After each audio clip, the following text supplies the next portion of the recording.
Wow, every morning 8.5 million people wake up in New York City. But the Big Apple doesn't belong only to humans. This is the city of ants. There are 17 billion of them here. They live in houses, hide in the grass, crawl under asphalt, and climb trees. For every New Yorker, there's a sneaker box filled with ants. City ants are more fortunate than their forest cousins. They don't have any need to look for food. Millions of people leave behind tons of hot dog crumbs, pizza slices, and coffee drips. Insects just have to wait for a lunch break in an office building. Then they gather around benches in the park or cafe tables. A lot of food is waiting for them there. Over 1 billion. That's how many ants are running through the streets and parks of Manhattan. And in this ocean of insects, scientists have been able to spot tiny reddish-brown creatures. These insects don't fit into any of the 13,000 ant species known to science. They're unique and only live in Manhattan. Their kingdom is between 63rd and 76th Streets. Scientists don't know how long the Manhattans have evolved in isolation. They arrived in the U.S. on ships from Europe and were cut off from the rest of the city's infrastructure. But why go anywhere else if there's enough food? The Manhattan loves fast food, especially corn syrup. Because of such a diet, the insect's body has an increased carbon content. This isn't a problem for the ant, though. Carbon helps it adapt to the dry, warm weather of the concrete jungle. Around 20% of New York City is parks and green spaces. White-footed mice live in these places. Scientists have found out that the mice that live in New York have evolved. They're different from their village relatives. These changes are genetical. It's caused by the diet of white-footed rodents that feed on human food waste. For example, New York mice need enlarged livers to process fatty acids from fast food. Central Park in New York is almost twice the size of the Principality of Monaco. A unique centipede is only found in this green area. The creature, called Hoffman's dwarf centipede, doesn't grow any longer than 0.4 inches. It lives in heaps of dry plants and runs on 41 pairs of legs. This crustacean, measuring only a bit more than 0.3 inches, is called the Socorro isopod. It's one of the rarest animals on the planet. The creature can only be found in a small thermal spring near Socorro, New Mexico. The isopod lives in the water as warm as 90 degrees Fahrenheit and covered with a layer of algae. These are ideal conditions for the creature. To get to Mobile Cave, you'd have to rappel 65 feet down. That's the height of a 4-story building. After that, you'd crawl through narrow passages and swim along a canal with cold water. Sunlight can't get into the cave. The air is poisoned by vapors of ammonia and hydrogen sulfide. This extreme place has been isolated from the outside world for 5.5 million years. A unique ecosystem has formed in this toxic atmosphere. Of all the animals that live there, 33 species of millipedes, scorpions, spiders, and leeches can't be found anywhere else on Earth. These creatures are mostly blind and colorless. Well, why would you need eyes and disguise if you live in complete darkness? Mobile's coolest guy is the venomous centipede. Scientists have nicknamed this animal the King of the Cave. It doesn't grow more than 2 inches, but for this world, it's a giant.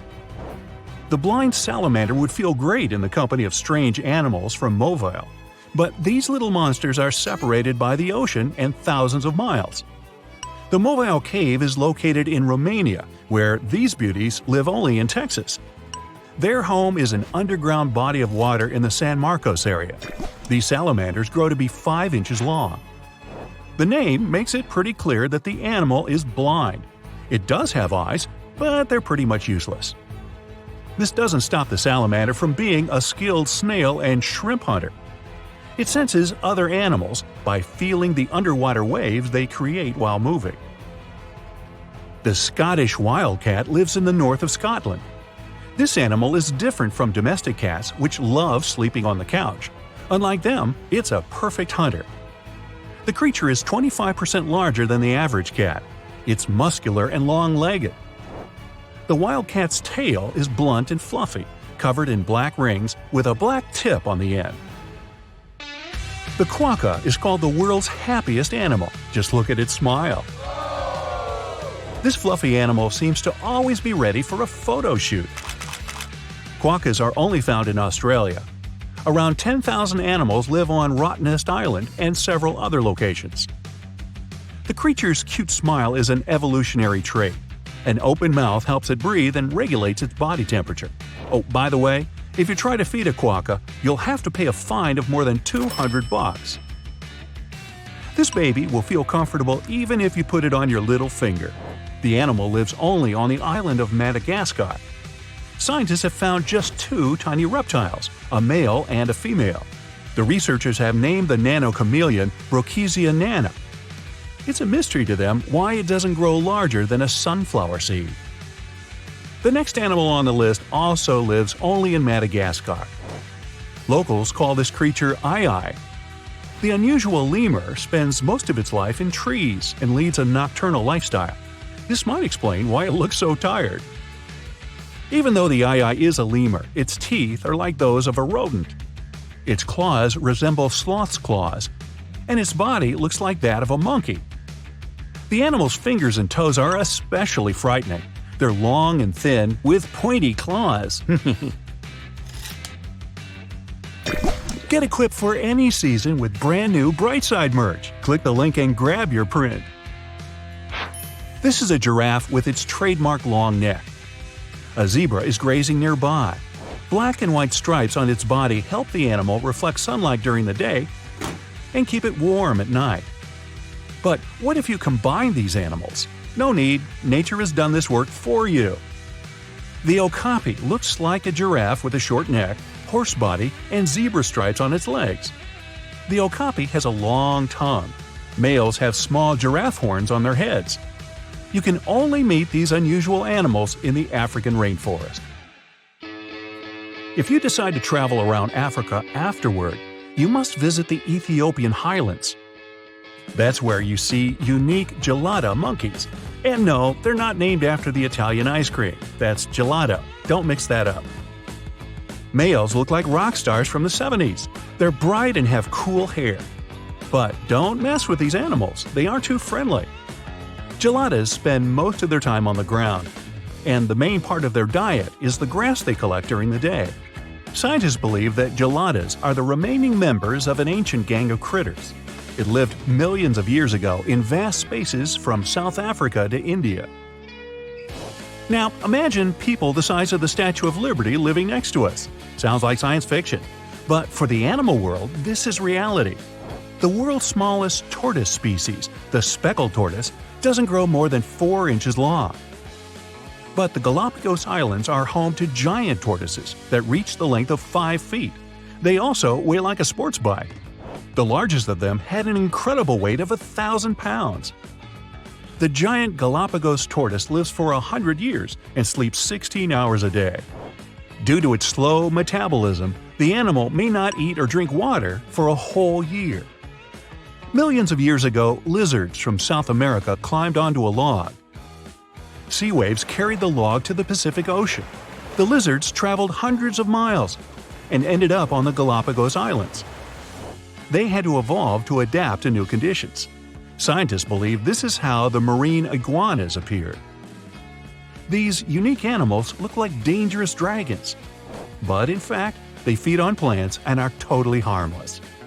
Iguanas spend most of their lives in water. To get rid of sea salt that accumulates in the body, these animals literally sneeze salt. Achoo! The lyrebird lives only in southeastern Australia and the island of Tasmania. The bird has such a strange name because of its tail. It looks like a lyre, a stringed instrument of the ancient Greeks. Lyrebirds are known for their ability to imitate other birds, and not only them. The bird copies animal screams, human voices, chainsaw noises, car and fire alarms, and even the click of a camera. About 12,000 years ago, a salt lake appeared on one of Palau's islands. Today, it's called Jellyfish Lake. This 1,500 by 500-foot reservoir is home to 5 million golden jellyfish.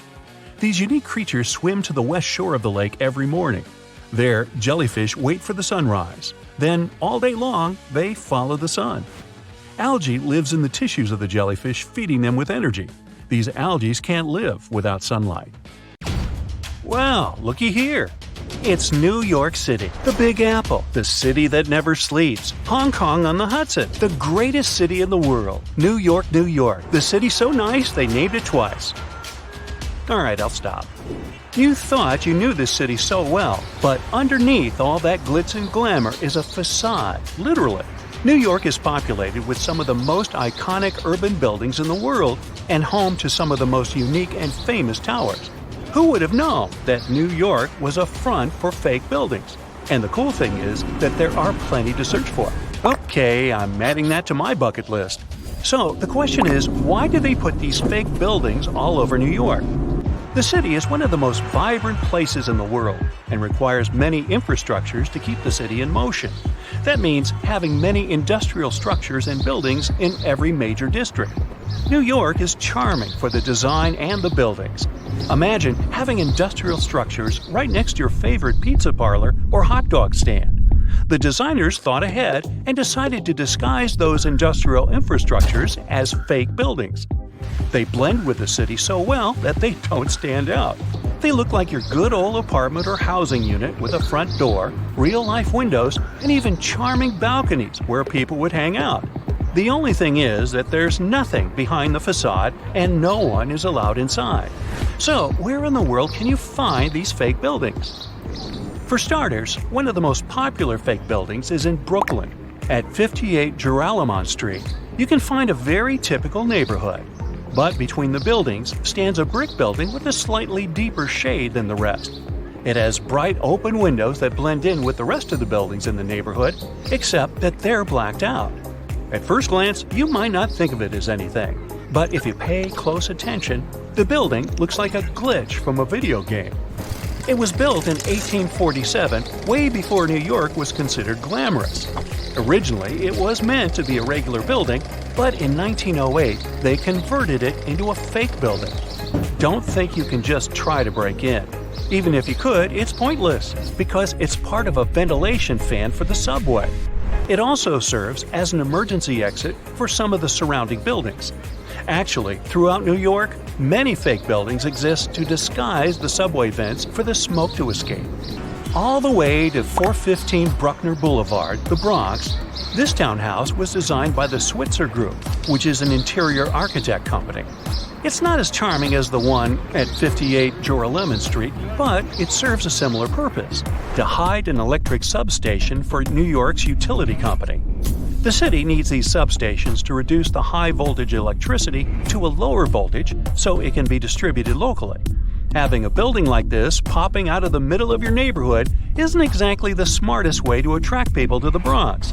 That's why the fake townhouse facade is the perfect camouflage. Now, some of these fake buildings don't really hit the mark and stick out like a sore thumb. The people of Manhattan describe the Mulberry Square infrastructure as a complete clunker.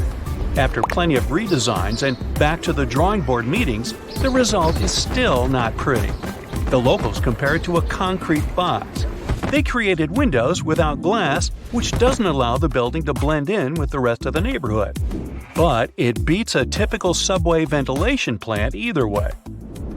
There are just so many places to visit and cross off your bucket list. But if you live in China, you can literally stay in the country and visit many iconic cities around the world. The replica cities began when the Chinese economy started booming in the early 90s. They wanted the lifestyle of the rich and famous without wanting to leave their country. They can be comfortable eating their local food and get the feeling of being abroad. The Chinese province of Guangdong has an identical copy of the historical Australian alpine village Hallstatt. The real Hallstatt is centuries old and one of the most charming places to discover.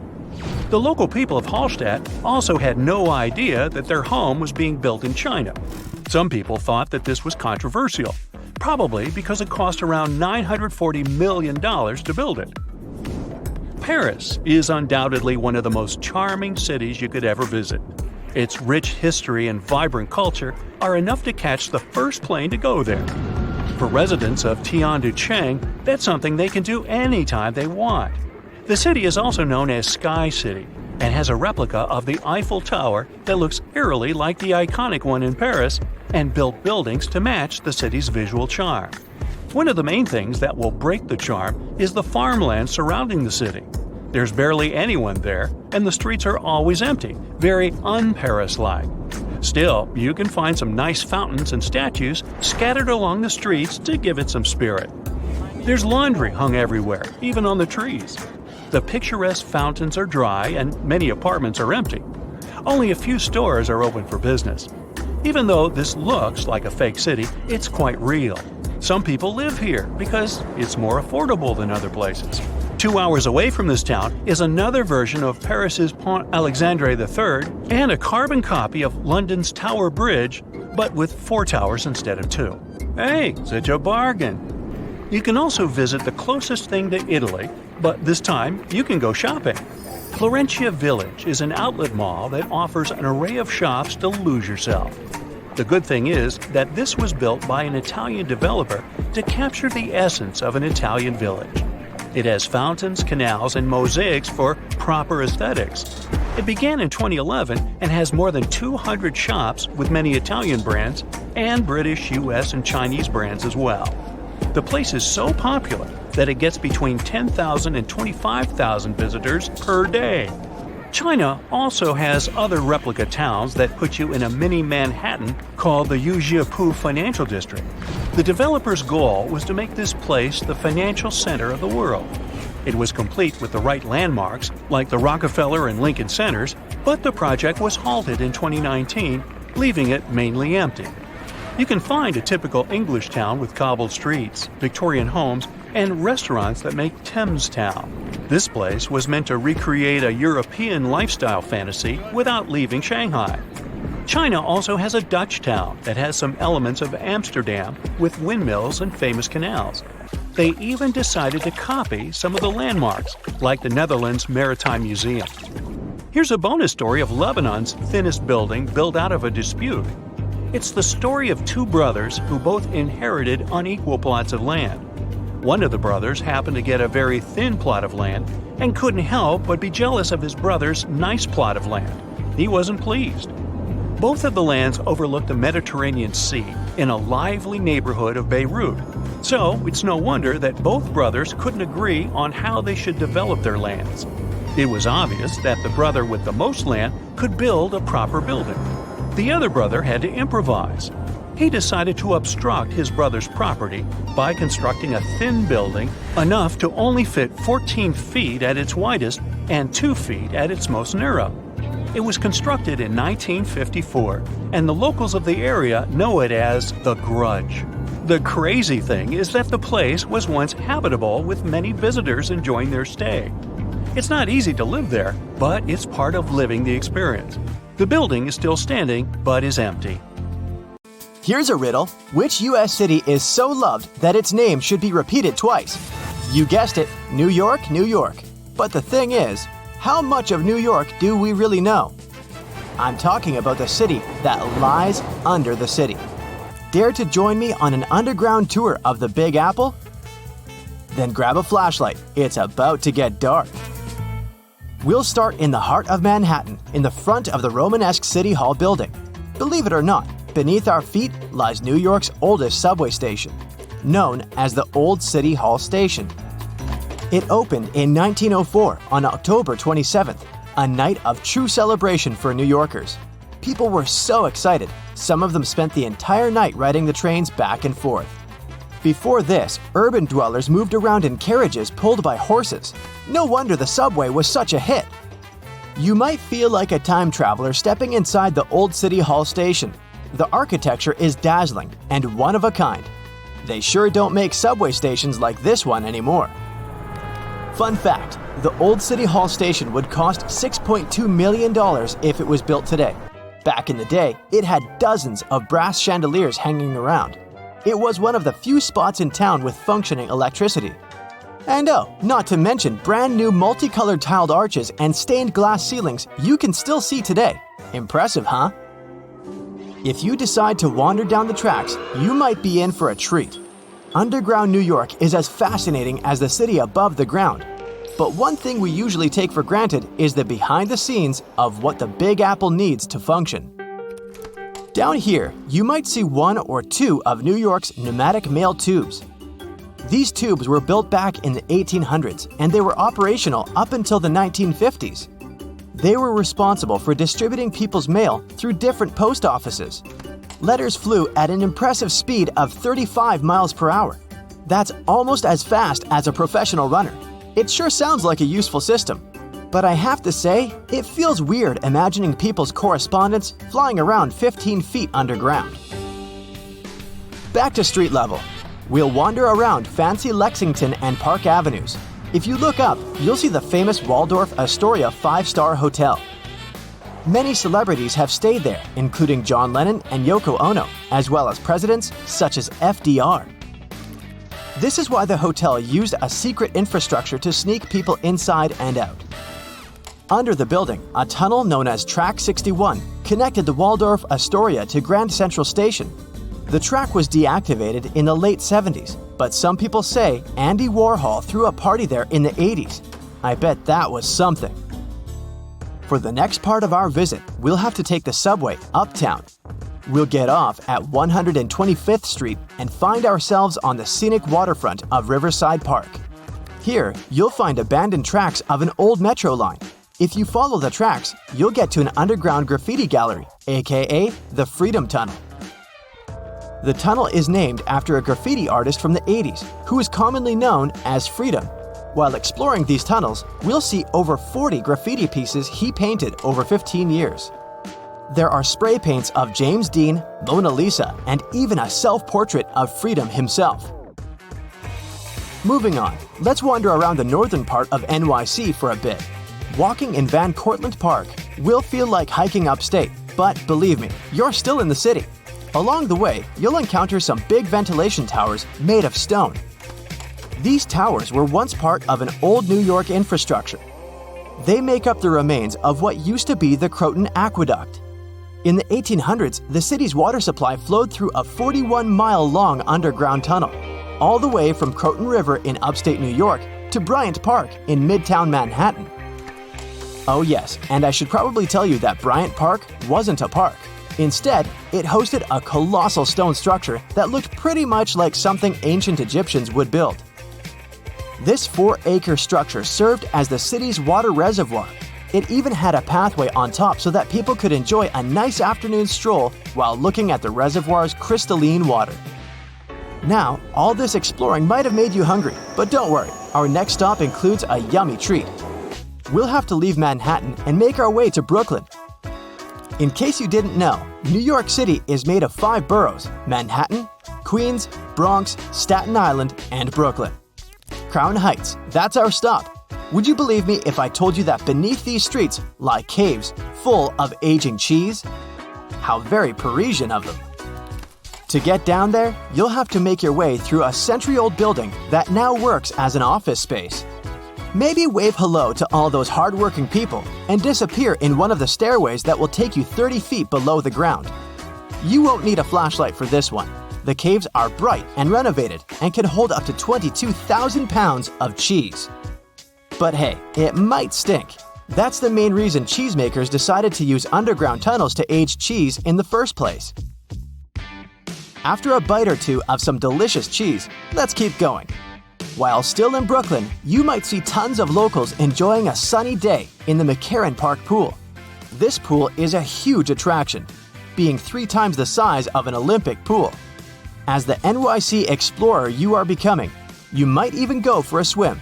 But hey, there's a much more interesting part to this attraction.